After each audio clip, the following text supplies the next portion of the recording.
Hey guys, I'm Combat Craig, and today's question is, what are the most common VA disability claims?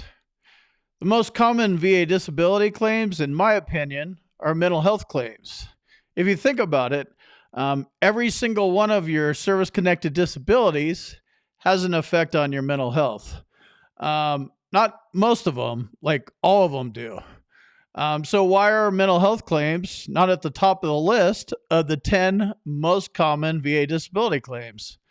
Well, the answer is simple, and that is that mental health is complicated. I have mental health issues. You may too. You may have them and not even know about them. That's one of the reasons why they're complicated. So, tinnitus and hearing loss are at the top of the list of the most common VA disability claims.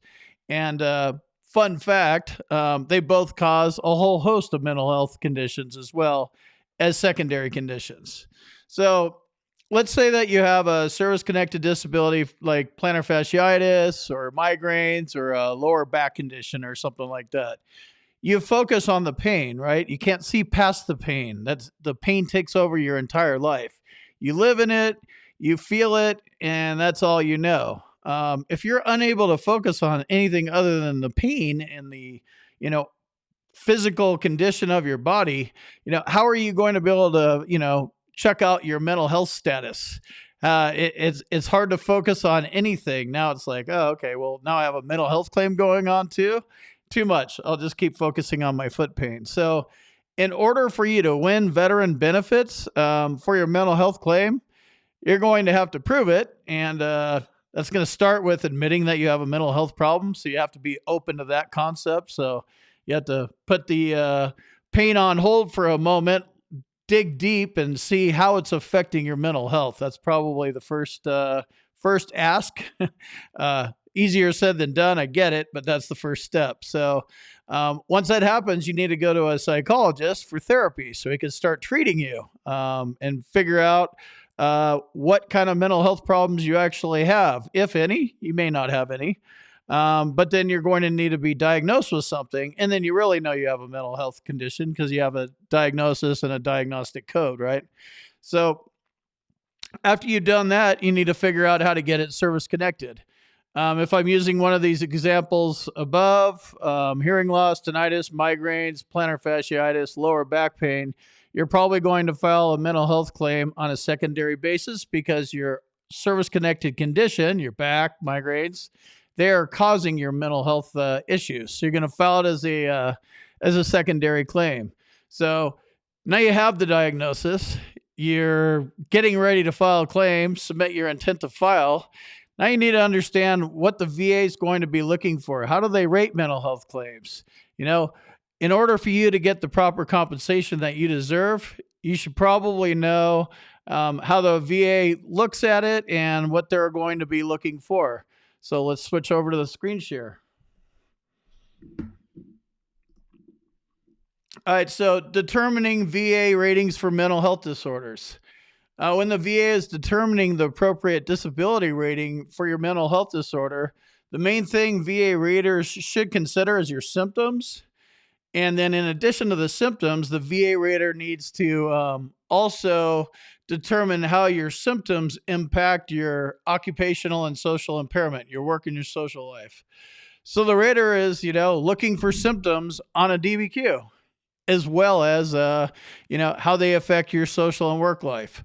The symptoms listed on the DBQ track closely with how they might affect your social and work life, but it's not an exact guide.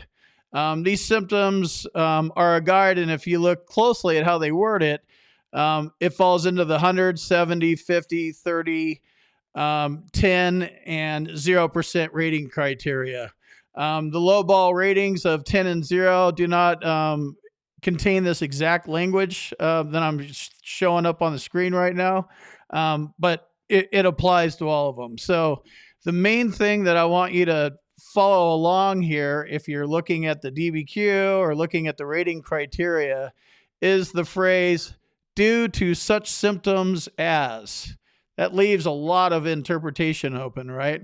So if you're looking at the 100% mental health ratings, total and social occupational impairment due to such symptoms as, and then it lists symptoms.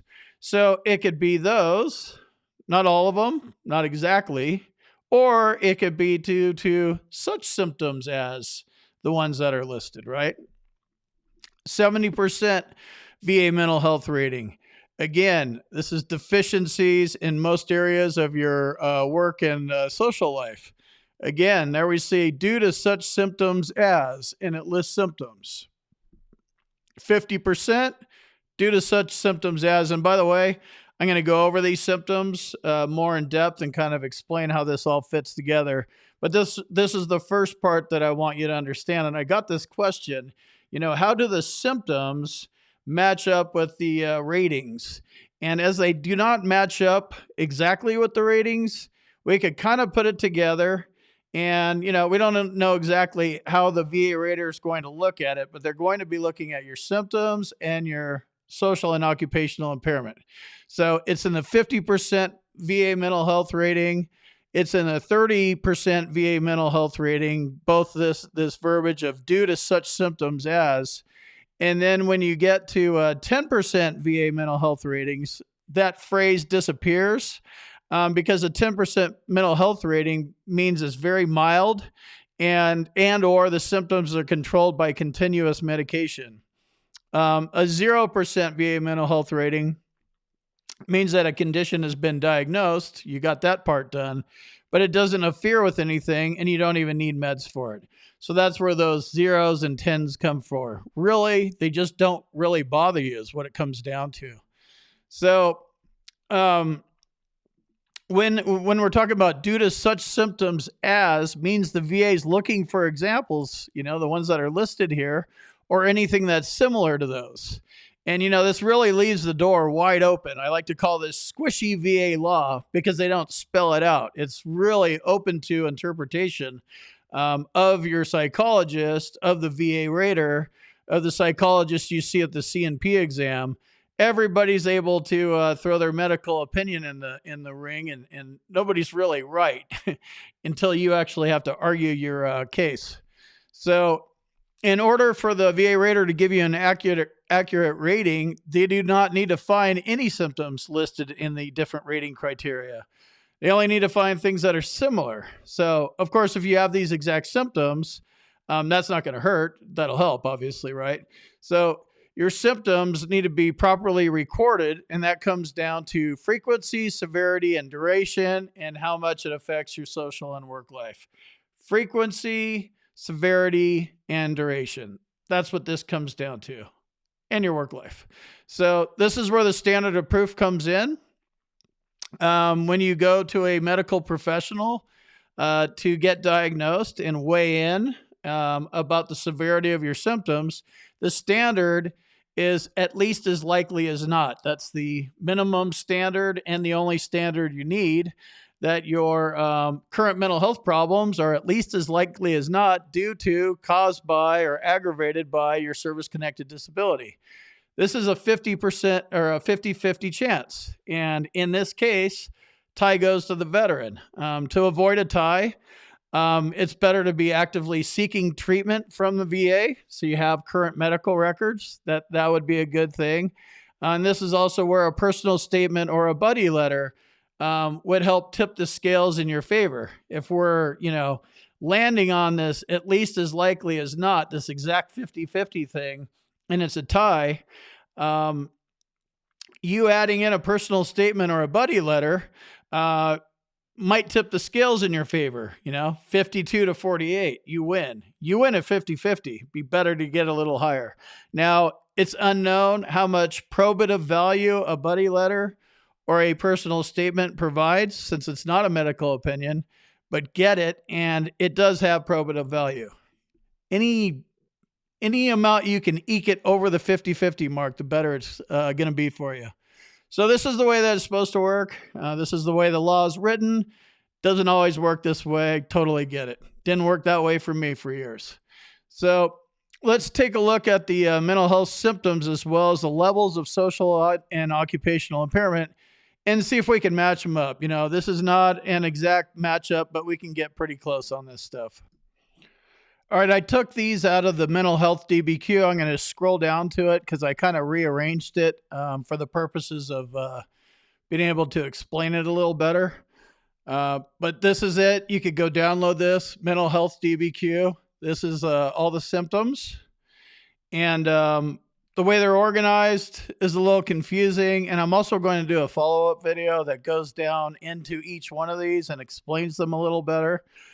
But for the purposes of this video, I'm going to just kind of break it down and go in order. So depressed mood, anxiety, suspiciousness, chronic sleep impairment, mild memory loss, such as forgetting names, directions, or recent events. These symptoms can be found in the 0, 10, and 30% categories. And this stuff adds on. So if you have a higher rating or the severity of your symptoms is worse, you're going to have stuff in the 0, 10, 30, 50. If you have a 70% rating, you're going to have stuff in every single category. And you could have some symptoms in the 100 and still end up with a 70% rating. And then again, just to make this even a little bit more confusing, because the VA likes throwing curveballs, it doesn't necessarily need to be depressed mood. It could be something similar to depressed mood. So symptoms in the 50% category: panic attacks more than once a week, impairment of short and long-term memory, for example, retention of only highly learned material while forgetting to complete tasks. So you remember the stuff you're taught in school, but you forget to set your alarm clock or just do little simple stuff. Where did I put my keys? Flattened effect, circumstantial, circulatory, or stereotype speech, difficulty in understanding complex commands, impaired judgment, impaired abstract thinking, disturbances of motivation and mood. That one sound familiar? Difficulty in establishing and maintaining effective work and social relationships. Yep, got that one all day long. Had it for a lot longer than I actually knew. Here's the symptoms that could be found in the 70% category. I bolded this one. Typo, I apologize. Near continuous panic or depression affecting the ability to function independently, appropriately, and effectively. Speech, intermittently illogical, obscure, or irrelevant. Difficulty in adapting to stressful circumstances, including work or a work-like setting. There's your cubicle situation. Inability to establish and maintain effective relationships. Suicidal ideation. This is the first time that shows up. Obsessional rituals which interfere with routine activities. Checking locks on doors, surveillance cameras, that kind of stuff. Impaired impulse control, such as unprovoked irritability with periods of violence. Spatial disorientation. Neglect of personal appearance or hygiene.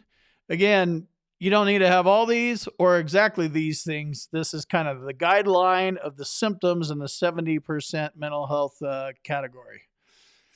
And then the symptoms in the 100% category: memory loss for names of close relatives, own occupation, or own name. Gross impairment in thought process or communication. Persistent delusions or hallucinations. Grossly inappropriate behavior. Persistent danger of hurting self or others. Intermittent inability to perform activities of daily living, including maintenance of minimal personal hygiene. Disorientation to time and place. So again, I read these right off the DBQ. It's box number 3 for VA rating purposes. Check all symptoms that apply to the veteran's diagnosis. So what I would do for you, if I was you, is first you have to, be open to the fact that you do have or may have mental health conditions. And then you can start, looking through here. Does any of this stuff, make sense to you? Do you have suspiciousness? Do you have anxiety, depressed mood, memory loss, impaired judgment?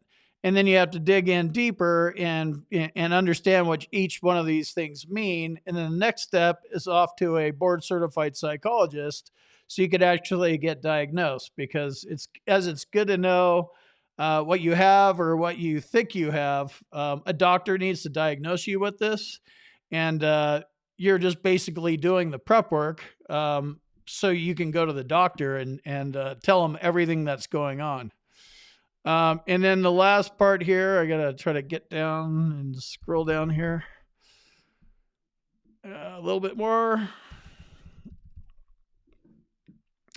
And the last part here is, which of the following best summarizes the veteran's level of occupational and social impairment with regard to all mental health diagnosis. So again, there is no direct correlation between the symptoms and the rating, but this is pretty damn close. These DBQs translate over into the law. Again, there's not an official, they do, but I'm telling you, they do to a degree. So the first one is no mental health diagnosis. That one is a 0. And then the last one is occupational, whoops, can't even see it. The last one is total occupational and social impairment. So that one's 100. And then no mental disorder diagnosis is 0. They even make this a little, it's not like 0, 10, 30, 50, 70, 100. They have a few extras in here. So going back up to the top, a mental health condition has been formally diagnosed, but you require continuous medication. That's typically a 10. Occupational and social impairment due to mild or transient symptoms, that's typically a 30. Occupational and social impairment with occasional decrease in work efficiency, that one's usually a 50, but it could also be a 30. Again, it depends on how many of these symptoms that are on the DBQ, if this is going to be a 30 or a 50. The second one, the next one is occupational and social impairment with reduced reliability and productivity. That one is a 50. Occupational and social impairment with deficiencies in most areas, that is a 70. So I know this is a lot to take in. I wanted to break it down, and kind of the way they have this ordered, it's kind of hard to get, because they mix them all up in the DBQ. So I wanted to kind of break it down into the different categories here, so you could see, if you're at 70, you're going to have stuff in this first category. You might have depressed mood, anxiety, and chronic sleep impairment. Then you also might have flattened affect, impaired judgment, disturbances of motivation and mood. And then you might have 3 or 4 in the 70% category. And it's totally possible that you might have something in the 100% category as well. So this is my breakdown of the most common VA claims. Again, I don't think, I think tinnitus and hearing loss are the most common, because there's so many loud noises, and I don't know, it's like an easier claim to go for. But mental health claims are more complicated, but I think they are way more common than we think. And as mental health comes to the forefront, and, doctors understand more about it, we understand more about it, I think mental health claims are going to end up going to the top of the list. Right now, they're number 3 on the list. So that's it for now. I will see you in the next video.